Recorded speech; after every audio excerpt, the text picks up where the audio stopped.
My ex-wife cheated, got pregnant by an influencer, abandoned our son.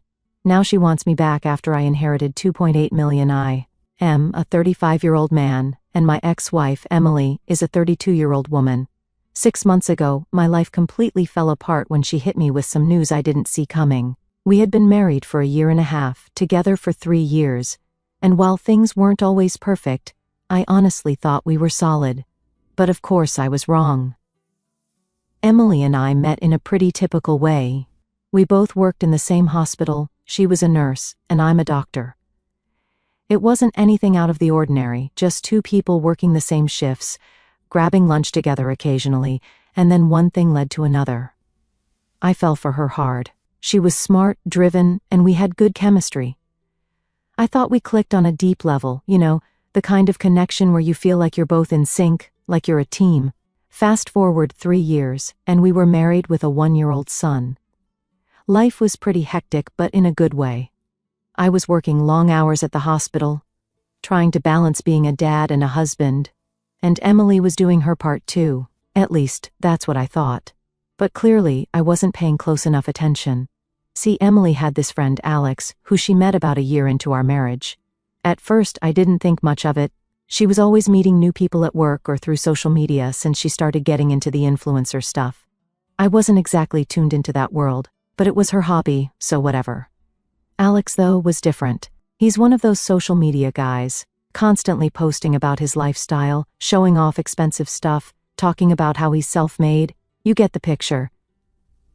The dude was 28, but acted like he had everything figured out. Emily started hanging out with him more, which I still didn't see as a problem. I trusted her, and she always said it was just for networking or because he had connections that could help her grow her online presence. It didn't bother me at first, but looking back, maybe I should have been more suspicious. Hindsight is 20/20, right? Then came the day she sat me down and dropped the news. I had just gotten home from work, completely exhausted, and she told me we needed to talk. Now let me tell you, nothing good ever comes from that phrase. It's like a punch to the gut before the actual blow lands. She straight up told me she had been seeing Alex for a few months and was leaving me for him. My brain froze. I just stared at her, trying to process what she was saying. She said she had fallen out of love with me, that I was too busy with work, and that Alex was there for her in a way I wasn't. Like, what? I was busting my ass trying to provide for her and our son, and apparently, that wasn't enough. The kicker was that she didn't just fall for him out of nowhere. She had been cheating on me with him for months. I think that's what hit me the hardest. It wasn't a mistake. It wasn't a one-time thing. She had been lying to my face every day. It's like every moment we shared suddenly felt fake, and that kind of betrayal cuts deep. But she wasn't done. Nope. She already had the divorce papers ready, like she had everything planned out. The only thing that had been holding her back was figuring out if Alex was serious about her. Apparently, once he gave her some sort of commitment, whatever that means, she decided to ditch me and our son, and start her new life with him. It felt like I got hit by a truck. I remember sitting there, just numb, as she laid out her plan like it was no big deal. She was so casual about it, like it was a simple decision to walk away from everything we had built together. But the part that really made me lose it, she didn't even want to fight for our son. She didn't want custody, didn't want anything. I mean, who does that? She was so ready to move on with her new life that she didn't even care about our kid. She said, "It's better for him to stay with you since I'll be too busy." I still can't wrap my head around how someone can just walk away from their child like that. I was furious, heartbroken, and honestly confused as hell. I thought we were in love. Sure, we had some rough patches, but nothing that screamed, "I'm going to leave you for a younger, richer guy." But there she was, telling me that she was done with our marriage, done with me, and practically done with being a mom. The divorce itself was pretty quick. I wanted full custody of our son, and she didn't even bother to fight me on it. She didn't care about getting anything from the house or the assets we shared. It was like she was just cutting ties and moving on as fast as possible. Like our marriage was just a phase she was outgrowing. I had to handle everything, signing the papers, adjusting to being a single dad, dealing with the shock of it all, while she just walked away. I'm not going to lie. The first few months were brutal. I kept wondering what I had done wrong, where I had failed. but eventually, I realized it wasn't me. It was her. She wanted a life that I couldn't give her, a life of fame, money, and attention, and she found that with Alex. It wasn't until later that I found out the real reason behind her leaving so quickly. You know how I mentioned Emily got pregnant a few weeks after the divorce? Well, turns out she was already pregnant when we split. I didn't know at the time, but the timing made it pretty clear that it wasn't mine. I found out through some mutual friends that she had announced her pregnancy right after we finalized the divorce. It didn't even faze me by that point. She was already out of my life, and honestly, good riddance. But what really stuck with me was how she just walked away from our son. No calls, no texts, nothing. She hadn't even checked in to see how he was doing. It was like she had erased us both from her life. I've had to come to terms with the fact that she never really cared about us the way I thought she did. That's a hard pill to swallow, but it made it easier to hate her, and I think I needed that, to be honest. Something to help me move on. So, yeah, that's where things were for a while. I was left picking up the pieces, trying to figure out how to be a single dad, and Emily was off living her influencer dream with Alex without a second thought about the family she left behind. So, after the whole mess with Emily, I was just trying to get my life back together. Being a single dad was no joke, but I was starting to adjust. I didn't really think things could get crazier than what had already happened, but of course, life had other plans. About a month after the divorce, I got some news that flipped things on their head again, but this time in a good way. My aunt, who had been this successful businesswoman, passed away. She was my mom's sister, and we were always close. She never had any kids of her own, and growing up, I spent a lot of time with her. She was more like a second mom to me than just an aunt. Now I knew she was well off, but I had no idea just how wealthy she really was. When she passed away, I was named her sole heir, and when I say everything, I mean everything. The house, the businesses, and most importantly, $2.8 million.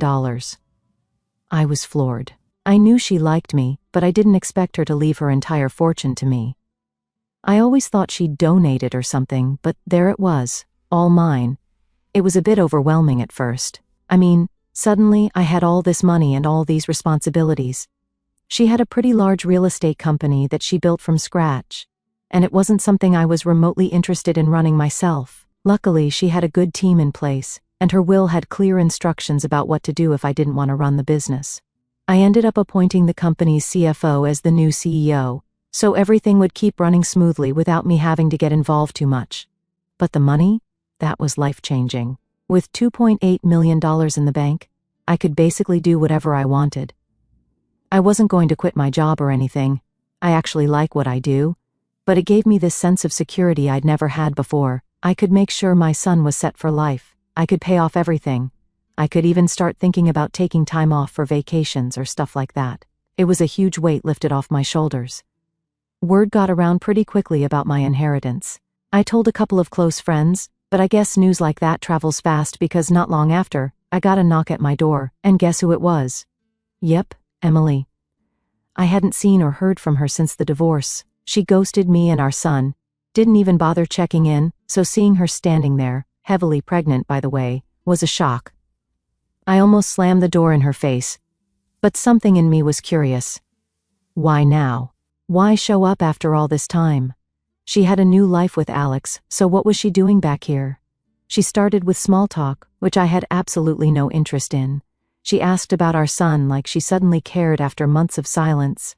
I just gave her short, one-word answers because I wasn't about to play along with her fake concern. Finally, after what felt like forever, she got to the point. She knew about the inheritance. I don't know who told her, but clearly, someone spilled the beans. And that's when she dropped the real reason she was there. She wanted to talk about her baby. More specifically, she wanted me to put my name on the birth certificate as the father. At first I thought I heard her wrong. Like what? How does that even make sense? So, I asked her to explain. And it turned out her reasoning was just as ridiculous as it sounded. She said that since we were still technically married when the baby was conceived, I had some kind of claim to the baby, even though we both knew it wasn't mine. She thought it would be better for the family if both our kids had the same last name and were officially siblings on paper. I couldn't help it. I actually laughed in her face. I mean, come on, this was so transparent. She didn't care about family unity or whatever. This was about one thing: money. She knew about the $2.8 million and she was trying to secure her and the baby's future by making me take on this responsibility. It was pathetic, honestly.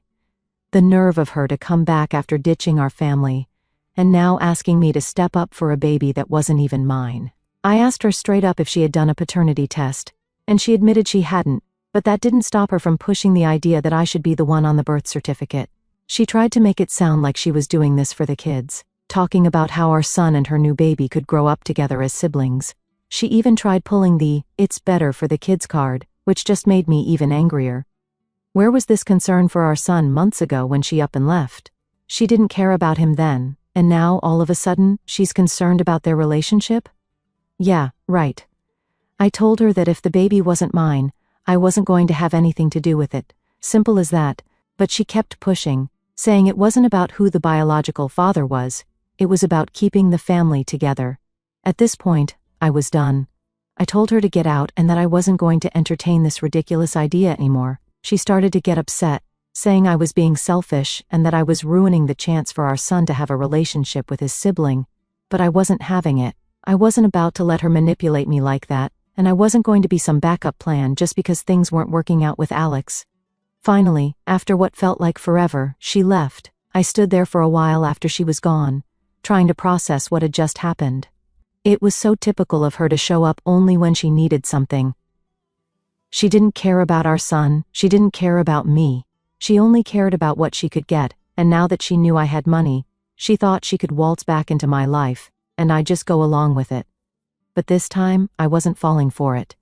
She made her choices, and she'd have to live with them. After Emily left my place that day, I was beyond pissed. Up until that point, I hadn't really done anything to get back at her since she left me and our son. I was trying to be the bigger person, focusing on being a good dad and moving on with my life. But after she pulled that stunt, coming over and trying to rope me into her mess with the whole birth certificate nonsense, I'd had enough. I wasn't going to sit around and let her play me like that, so I decided to stir the pot a little. I knew Emily's new guy, Alex, had no idea what she was up to. Or at least I assumed he didn't. For all I knew, maybe he was in on the whole plan, but I wasn't going to let that slide without making sure he knew exactly what was going on. So, I wrote him an email. I wasn't trying to be all formal or anything, I just laid it out plain and simple, explaining how Emily came over, pregnant with his kid, and tried to get me to pretend I was the father. I didn't hold back. I told him how ridiculous her plan was, and how she was basically using me as some backup option now that she found out about my inheritance. Honestly, I wasn't sure what I expected. Maybe I was hoping Alex would flip out and give her a hard time. Maybe I just wanted to create some chaos for her since she'd done enough of that in my life. Either way, it felt good to hit send on that email. At least now, the ball was in his court. A few days went by, and I didn't hear anything from Alex. No response to the email, nothing from Emily either. I figured it might have just gone ignored, but then some mutual friends started hitting me up with gossip. Apparently, Alex and Emily had gotten into a massive fight after I sent that email. From what I heard, Alex had no clue about what she'd been up to. He thought their relationship was fine, that they were just moving forward with their new life together, and he had no idea she was trying to drag me back into her mess. Turns out, Emily had been dodging his requests to see our son for a while now. He'd been pushing her to be more involved, saying she needed to step up as a mom, but she kept putting it off, making excuses, and basically pretending that part of her life didn't exist. So when she suddenly started acting like she cared, taking videos of our son and trying to paint herself as the concerned mother, it didn't sit right with him. And once he found out she'd been lying to him about the whole birth certificate thing, that was it for him. Apparently, they had this huge blowout fight. He confronted her about everything, about how she was trying to manipulate the situation and use me to cover for her. Emily, of course, tried to spin it like she was doing it for the sake of the kids, but Alex wasn't buying it. He knew she'd only started caring when it suited her, and even then, it was all about her image. She was trying to make it seem like she was this amazing mother-to-be, trying to build a perfect family, when really, she was just trying to cover her own tracks. I didn't get all the details of their fight, but from what I gathered, it was ugly, Alex had been under the impression that Emily was this devoted, loving partner, but once the truth came out, he saw through her. He wasn't happy about being kept in the dark, and he definitely wasn't thrilled about being used as part of her plan. And here's the kicker. Well, I know I said no kicker, but seriously, this was wild. Alex broke off their engagement just like that. From what I heard, it wasn't just the birth certificate thing that set him off. It was the whole package, the lies, the manipulation, the way she'd been dodging her responsibilities as a mother while trying to create this perfect influencer image online. He realized that if she was willing to lie about this, there were probably a lot of other things she'd been hiding from him too. I didn't feel bad for her, not even a little. This was exactly what she deserved. She'd made her choices, and now they were catching up to her. The irony of it all? She'd left me for this better life with Alex, thinking she was trading up, but now she was losing everything because of her own lies. It was karma at its finest. After their blowout, Emily went silent. No more posts on social media, no more drama. It was like she dropped off the map completely. I figured she was probably trying to figure out her next move, but honestly, I didn't care. As long as she stayed out of my life and didn't come back to cause more problems, I was good. Alex, on the other hand, never responded to my email. He didn't need to, really. I got my answer through our friends and all the gossip going around. The damage was done, and I'm sure he was just as relieved to get rid of Emily as I was. It felt like a huge weight had been lifted off my shoulders, knowing that her little plan had blown up in her face. For the first time in a long time, I felt like things were finally going in the right direction. I had full custody of my son. Emily was out of the picture for now at least, and I didn't have to worry about her trying to mess with our lives again. Sure, I knew she'd probably come back around at some point. People like her always do. But for now, I was happy to enjoy the peace and quiet. I'll be honest, part of me was curious about what she was going to do next. Was she going to try to crawl back to Alex and beg for another chance? Or was she going to find some new target to latch onto now that her big plan had crumbled? Either way, it wasn't my problem anymore. She'd made her bed, and now she was going to have to lie in it. In the meantime, I was focused on the only thing that really mattered, my son. After everything that had happened, I felt more determined than ever to give him the best life possible. And without Emily's chaos hanging over us, it felt like we could finally move forward. After Alex kicked Emily out, things started spiraling faster than I expected. About a week later, she showed up again, but this time she wasn't alone. She brought a lawyer with her. When I opened the door and saw them standing there, I had no idea what to expect, but I wasn't prepared for what she handed me. It was paperwork. She was giving up custody of our son. I stood there for a second, completely blindsided. I mean, I knew she hadn't been around much and had barely shown any interest in him since the divorce, but to just outright give up custody? It was a whole new level of cold. I asked her why, and her answer hit me harder than I expected. She said it was in our son's best interest for him to have only one parent because she was going to be too busy with her new baby. She even admitted that seeing him the other day had made her realize she wasn't attached to him anymore, like she had moved on from being his mom. I don't know if I'll ever be able to forget the way she said that, like it was no big deal, like it was just another decision in her life that she could brush off. I felt bad for my son. He's too young to understand what's happening, and it broke my heart knowing that his mother was choosing to walk away from him completely. He wouldn't know the truth for years, but I knew this was something that would affect him when he got older. Still, I didn't try to stop her. She had made up her mind, and if I'm being honest, it was probably for the best. He deserved better than a mom who didn't want to be in his life. After that, we sat down and went over the details with our lawyers. She was signing over full custody to me, and I didn't have to fight for anything. It was all pretty straightforward, but it didn't make the situation any less surreal. Emily had completely checked out of our son's life, and now it was official. She even said she didn't want any visitation rights, claiming it would just confuse him if she was in and out of his world. Before she left, I asked her about the baby she was having with Alex. I wanted to know if she ever planned on doing the paternity test. She shrugged and said she'd do it after the baby was born, but until then, I didn't need to worry about it. She told me that if the baby turned out to be mine, we could figure something out, but if it wasn't, she didn't want me contacting her. It was like she was putting the whole thing in a neat little box and moving on with her life without a second thought. Fine by me. I didn't need her dragging me back into her chaos again. About a month later, I finally heard from Alex. He sent me an email apologizing for everything. He told me that they had done the paternity test, and the baby was his, not mine. Honestly, I wasn't surprised. Deep down, I'd always assumed it was his, but hearing it confirmed was still a relief. What really got to me was that Emily had known all along. She knew the baby was Alex's before she even showed up at my place, trying to rope me into her plan. She'd been playing both of us the whole time. Alex let me know that once the paternity test came back, he broke things off with Emily for good. He said he couldn't trust her anymore, and honestly, I don't blame him. She had lied to both of us, tried to manipulate the situation for her own benefit, and now she was paying the price. Apparently, she's stuck asking Alex for child support, and from what I heard, things aren't going too well for her. Meanwhile, things were finally starting to settle down for me. With full custody of my son and $2.8 million in the bank from my aunt's inheritance, I was in a much better place than I could have ever imagined 6 months ago. When Emily left, I thought my life was falling apart. I never would have guessed that things would turn around the way they did. It's funny how life works out sometimes. Emily is completely out of the picture now. No more drama, no more surprises. It's just me and my son, and for the first time in a long time, I feel like we're going to be okay. Better than okay, actually. I've been able to focus on being the best dad I can be, and it's been great watching my son grow and thrive without all the chaos hanging over us.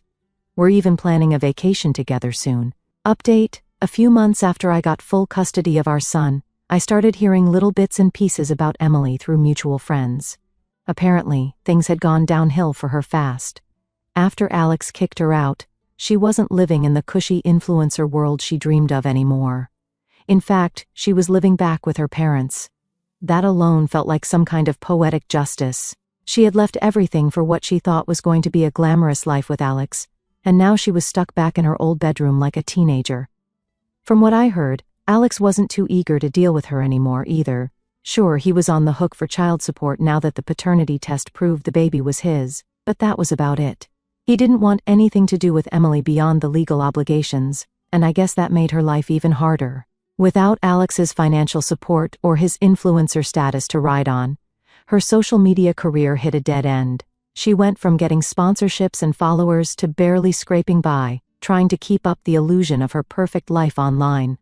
I'd be lying if I said it didn't make me feel a little bit satisfied to hear all of this. I mean, after everything she put me through, it felt like karma was finally catching up to her. She'd thought she could walk out on me and our son, ditch her responsibilities, and upgrade to this shiny new life. But life had other plans. It didn't stop there, though. Apparently, Emily tried to revive her social media career by playing the single mom card.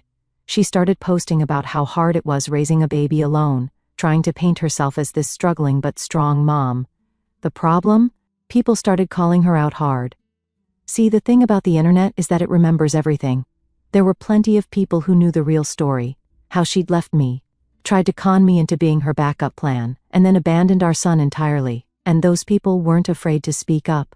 Her comment sections turned into a war zone. People were calling her out for pretending to be something she wasn't, accusing her of using her kids for sympathy, and generally just tearing apart the fake image she'd tried so hard to create. It wasn't long before brands and sponsors started backing away. No one wanted to be associated with her anymore.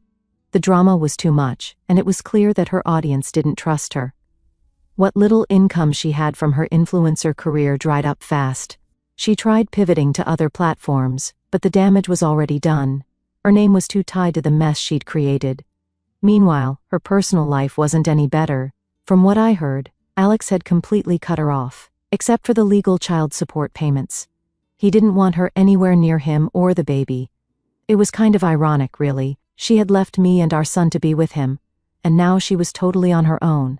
No Alex, no steady income, no one to rely on. I tried not to think about her too much. I was too busy focusing on my son, and honestly, my life was in a good place. But it's hard to ignore when you keep hearing how hard someone's fallen, especially when that someone is the person who caused you so much grief.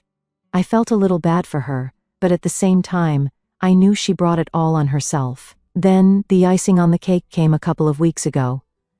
A mutual friend told me that Emily's parents were fed up with her. She had moved back in with them, thinking it would be temporary. But months later, she was still there with no real plan to get her life back on track. Her parents, who had supported her through all of this, were finally starting to lose their patience. They were tired of watching her mope around, blaming everyone else for her problems instead of taking responsibility. Apparently, they sat her down and told her she had to start contributing or leave. No more freeloading, no more pretending like she was still living her influencer lifestyle. She was either going to get a real job and start paying rent, or she was going to find somewhere else to live. I don't know how that conversation went down exactly, but it must have hit her hard because from what I've heard she's been completely off social media since then. No more posts, no more updates about her struggles, nothing. It's like she vanished. Maybe she finally realized that her facade had crumbled, and there was no way to salvage it.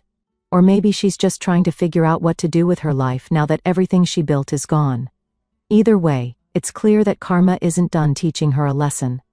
As for me, I'm just focusing on my son and living my life. The drama that used to surround us is gone, and I couldn't be happier. It's funny how things turned out.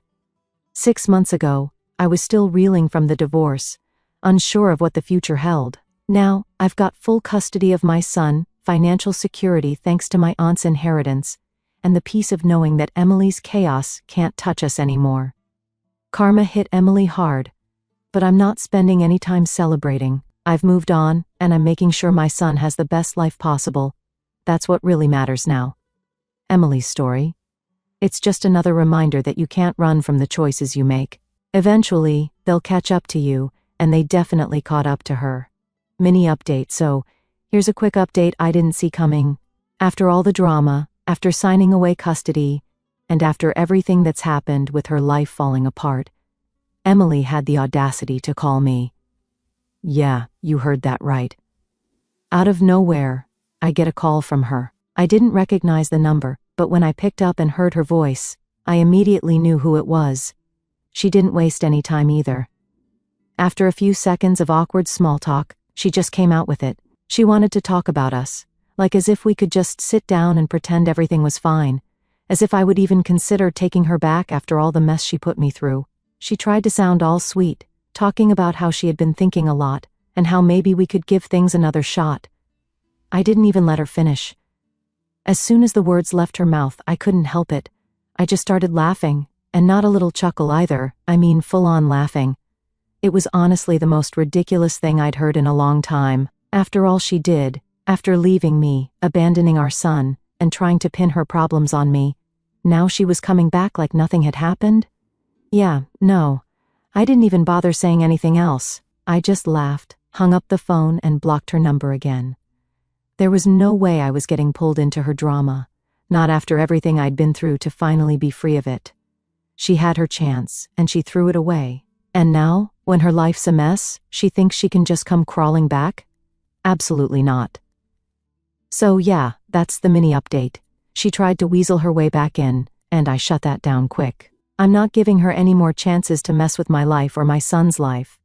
We're better off without her, and I'm keeping it that way.